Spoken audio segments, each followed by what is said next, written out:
নমস্কার, শিলিগুড়ি এক্সপ্রেসে আপনাদের সকলকে স্বাগত। আমি ঋতু। স্পার আড়ালে বধূচক্র, মাচিগাড়ায় গোয়েন্দা বিভাগে অভিযান, গ্রেফতার 2। শহরের অন্যতম ব্যস্ত এলাকা মাচিগাড়ার একটি নামী শপিং মলে স্পার আড়ালে চলছিল মধুচক্রের রমরমা ব্যবসা। গোপন সূত্রে খবর পেয়ে রবিবার সন্ধ্যায় অভিযান চালায় শিলিগুড়ি পুলিশ কমিশনারেটের গোয়েন্দা বিভাগ।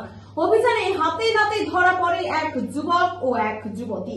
ধৃতদের নাম বিবেক কুমার মাহাতো, চম্পাশাড়ির বাসিন্দা, ও আকৃতি গুরু, দার্জিলিং এর বাসিন্দা। অভিযানের পর তাদের গ্রেফতার করে মাচিগাড়া থানার হাতে তুলে দেয় গোয়েন্দারা।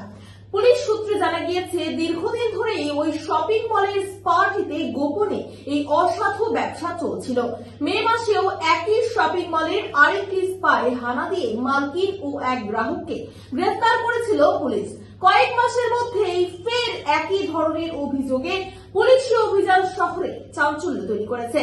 আজ ধৃতদের শিলিগুড়ি মহকুমা আদালতে তোলা হয়েছে। গোটা ঘটনায় আরো কারা জড়িত সেই দিকেও নজর দিচ্ছে তদন্তকারীরা।